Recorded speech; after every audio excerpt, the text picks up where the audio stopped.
Queremos incentivar pesquisas conectadas ao potencial dos diversos biomas brasileiros, com destaque para a Amazônia, por meio de estratégias que permitam a inovação não destrutiva, sustentável e socialmente justa. Essa proposta deve mobilizar as universidades, as instituições de pesquisa e gerar estímulos coordenados a partir do Estado para os investimentos privados. É fundamental a inclusão socioprodutiva de povos indígenas, populações tradicionais e agricultores familiares. Queridas amigos e queridos amigos, um projeto de nação capaz de enfrentar os desafios do tempo presente, rumo ao futuro, não pode renunciar a alguns compromissos fundamentais. A democracia, o desenvolvimento econômico, educacional, científico e tecnológico, a inclusão social, a redução das assimetrias regionais e a pluralidade cultural. A soberania nacional e a defesa do meio ambiente devem caminhar juntas e orientadas para a ampliação da cidadania, do trabalho e da renda. O avanço nesse campo foi e é fruto de lutas e resistência das forças progressistas ao longo da nossa trajetória histórica e, portanto, deve ser defendido e aprofundado. Estou aqui mais uma vez, conclamando a sociedade brasileira para que se mobilize em defesa do Estado, em defesa da educação, da ciência, tecnologia e inovação, do meio ambiente, dos direitos humanos, da saúde e demais patrimônios brasileiros. Lutemos pela preservação da vida, pela garantia da soberania e a redução da desigualdade de nosso país. Convido a todos e a todas para o avanço na retomada do processo de desenvolvimento, numa perspectiva do uso dos recursos naturais com sustentabilidade e inclusão.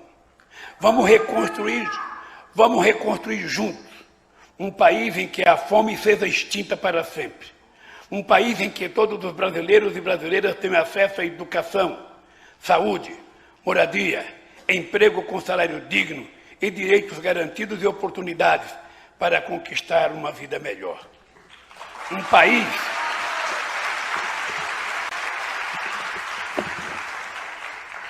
país em que a ciência seja reconhecida como o que ela é de fato.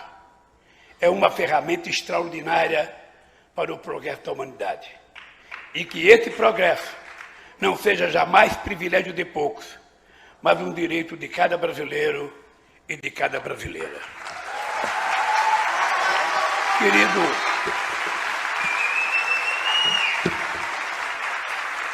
Querido companheiro Janine, presidente da SPPC, queridos e queridas magníficos reitores, vices-presidentes, que eu vi um monte, presidente de honras, que eu vi um monte, o PT só tem um, que sou eu. A vida é um monte. Eu queria terminar dizendo para vocês que nós vivemos um momento nesse país em que, penso eu, que nenhum de nós acreditava que depois da nossa experiência de governo a gente pudesse viver. Eu confesso a vocês que quando deixei o governo em 2010, eu imaginava que o Brasil caminhava a passos largos para que a gente se transformasse numa economia efetivamente próspera, que a educação não fosse uma coisa casual, mas uma política permanente de acreditar que na história da humanidade não existiu nenhum país que se desenvolvesse e crescesse economicamente sem antes investir em educação e ciência e tecnologia. Eu imaginava que o Brasil pudesse ocupar a quinta ou a sexta posição da economia mundial. Eu imaginava que os empregos pudessem ser transformados cada mais em empregos de qualidade, porque estávamos caminhando para isso. eu não esqueço da quantidade de jovens que retornavam da Europa, que retornavam do Japão, que retornavam de Portugal para voltar a trabalhar no Brasil, porque o Brasil estava oferecendo oportunidades de emprego em várias áreas da nossa economia. Eu não esqueço nunca o sonho e o brilho nos olhos da nossa juventude, o orgulho das nossas pessoas viajando pelo mundo e como era bonito mostrar o passaporte brasileiro lá fora pelo grau de reconhecimento que as pessoas tinham da evolução do Brasil. Eu não imaginava que fosse haver um golpe na presidenta Dilma. Você veja que inventaram uma pedalada para colocar no lugar da pedalada uma motociata. Ou seja, a coisa muito mais grave. Fizeram um tremendo carnaval com o mensalão e hoje estão aprovando um orçamento secreto que é a maior excrescência da política orçamentária desse país, aonde o presidente não tem poder sobre o orçamento, é a Câmara dos Deputados e meia dúzia de deputados que dirige o orçamento. E eu fico me perguntando, que país é esse? No ano em que a gente completa 200 anos de independência, em que a gente deveria estar fazendo uma avaliação, o que aconteceu de 1822 até agora, o que aconteceu depois da proclamação da República, o que aconteceu depois da Constituição de 2008, para que a gente pudesse vislumbrar os próximos 100 anos. Para que a gente pudesse colocar na cabeça dos nossos filhos, desde o momento em que ele nasce, o direito de sonhar. O direito de saber que ele ia viver num país em que ele teria oportunidade. De que as chances para todos não seriam distribuídas em função da qualidade do berço que as pessoas nasciam, em função da maternidade, em função da consciência, sabe, das pessoas. A oportunidade seria para todos, independentemente da origem social, independentemente da cor, independente, sabe, da origem das pessoas. É exatamente essa igualdade de oportunidade que permita que todos entrem em campo com a mesma chance. Todos disputando a igualdade de condições. Todos almoçando, comendo 3 vezes ao dia, porque o Paulo Freire dizia, eu descobri que eu era inteligente quando eu comecei a comer. E é verdade. Quando a gente come bem, a gente fica mais bonito, a gente fica mais sabido, a gente fica mais esperto. E como é que a gente pode chegar no ano em que a gente completa 200 anos de independência, com 33 milhões de pessoas passando fome, com pessoas na fila do 3º maior produtor de alimento do mundo, com gente na fila do país que produz a maior quantidade de proteína animal do planeta Terra, as pessoas na fila do osso, ou pegando carcaça em lixos para comer? Qual é a explicação política que pode se dar, ou econômica? Qual é a explicação sociológica que pode se dar para um país que vive o descaso que nós estamos vivendo? Vocês estão lembrados que eu dizia na campanha de 89 que a seca era um fenômeno da natureza, mas a fome causada pela seca era um fenômeno da falta de vergonha das pessoas que governaram esse país. Da mesma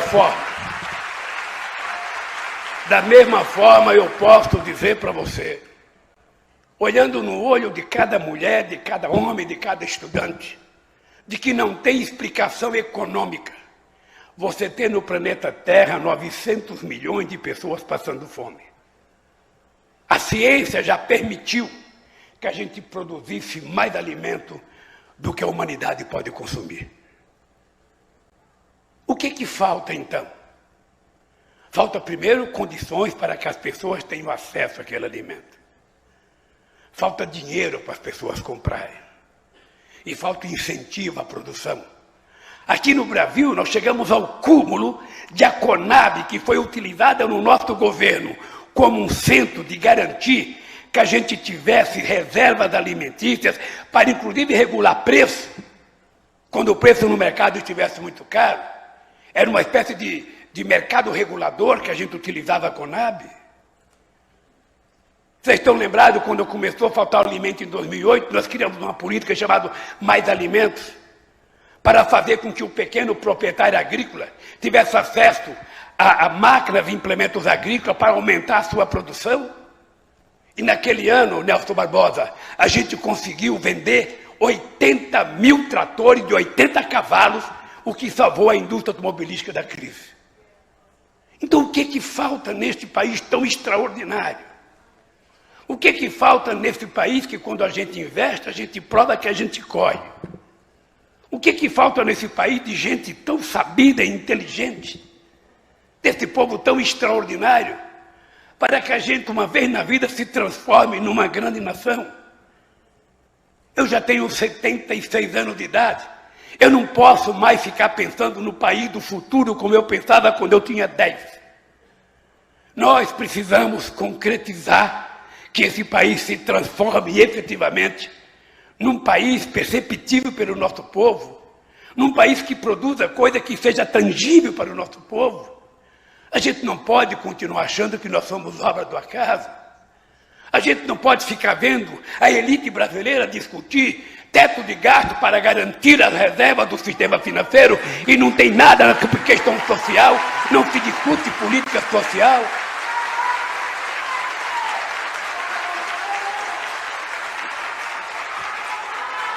Companheiro Janine, companheiro Nelson Barbosa, eu tenho feito muitas reuniões com gente diversas. Tenho feito reuniões com empresários, tenho feito reuniões com banqueiros. É indescritível essas reuniões, porque não existe a palavra pobre. Não existe nenhuma palavra que seja dita em relação à miséria que tomou conta desse país. Nós tínhamos acabado com a fome, não tinha mais criança pedindo esmola na rua. Hoje as pessoas não pedem mais esmola, as pessoas já escrevem, eu quero comida. As pessoas já não têm mais vergonha de dizer, eu estou com fome de verdade. E não é apenas dos 33 milhões que já estão com fome de verdade, é mais 105 milhões de pessoas que falta algum componente nas calorias que permita ao ser humano viver dignamente. E nenhum de nós, em sã consciência, possa acreditar que isso é um fenômeno da natureza. Nenhum de nós pode acreditar que neste país alguém não coma porque não tenhamos terra, porque não tenhamos conhecimento e não tenhamos capacidade de produzir. Nenhum de nós acredita que uma pessoa é obrigada a ir na fila do osso porque não tem dinheiro para comprar um pedaço de carne.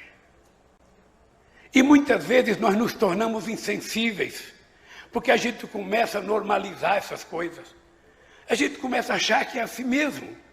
A gente começa a achar, isso é coisa de Deus. Não é coisa de Deus, é coisa do diabo. A fome não pode ser coisa de Deus. A fome não pode ser relativizada. Então eu queria, Janine, aproveitar esse convite que você me fez para vir aqui.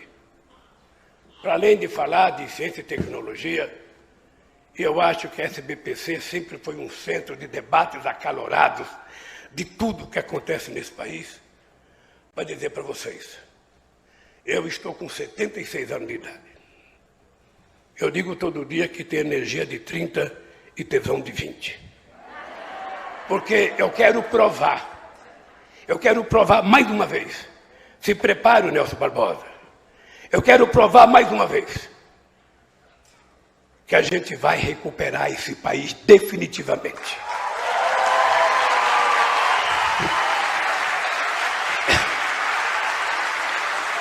E as pessoas têm que aprender uma lição. Primeira lição, quem tem fome não pode esperar. Nós precisamos garantir que as pessoas comam. A segunda lição é que educação, ciência e tecnologia não são gastos aos cofres públicos, são investimento para garantir a soberania deste país.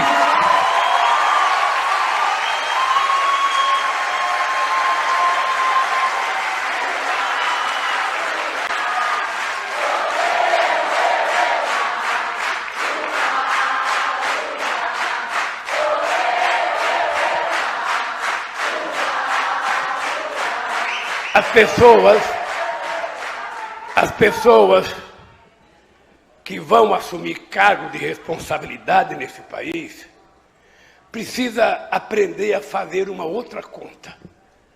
A gente precisa parar de dizer tal coisa gasta muito, tal coisa não tem dinheiro, tal coisa...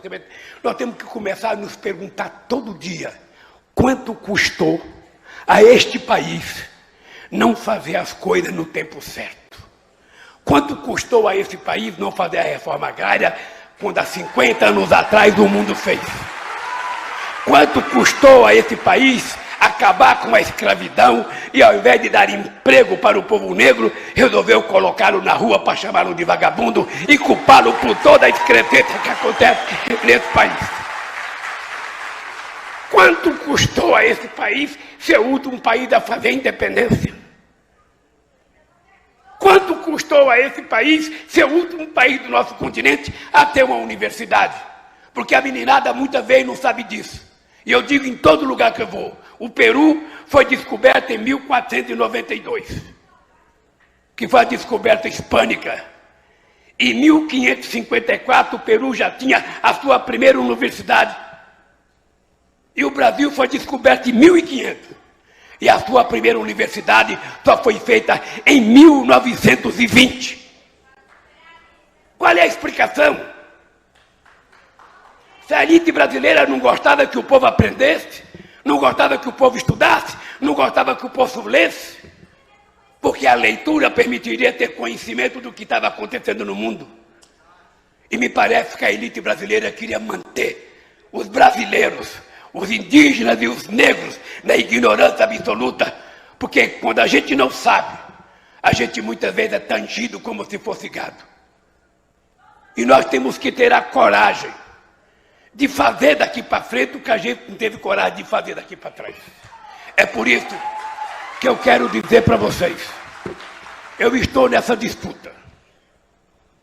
Não quero que vocês esqueçam o que eu vou dizer aqui, porque eu quero que vocês me cobrem. Eu estou nessa disputa. Estou com muita disposição de voltar a ser presidente da República. Estou com muita disposição de ganhar esse país. Primeiro porque eu quero que esse país volte a ter credibilidade internacional. Não é possível que um país que era respeitado pelos Estados Unidos, pela China, pela Índia, pela Rússia, pela Argentina, pelo México, pela Alemanha, pela França, seja um pária internacional hoje, que ninguém quer encontrar com o presidente, ninguém quer vir aqui. Não é possível. Não é possível um país que vive um momento em que o mundo tem dinheiro sobrando e não vem dinheiro para investimento direto, porque ninguém confia no governo.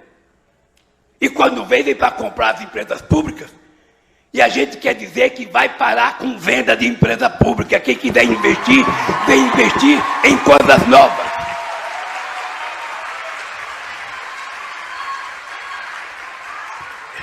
E eu quero dizer mais. Em 2003, no meu discurso eu disse, se ao terminar o meu mandato, cada brasileiro ou brasileira estiver almoçando, tomando café e jantando, eu já terei feito a obra da minha vida. Eu quero dizer para vocês que agora eu quero mais. Eu não quero apenas comer. Eu quero trabalhar e ganhar um salário respeitado. Eu não quero apenas comer. Eu quero ter acesso à educação em todos os níveis, da creche à universidade. Eu não quero apenas comer. Eu quero acesso ao lazer. Eu quero acesso à cultura. Não importa que chamemos os aeroportos de rodoviária. Eu quero que o povo trabalhador possa viajar de avião para onde ele quiser.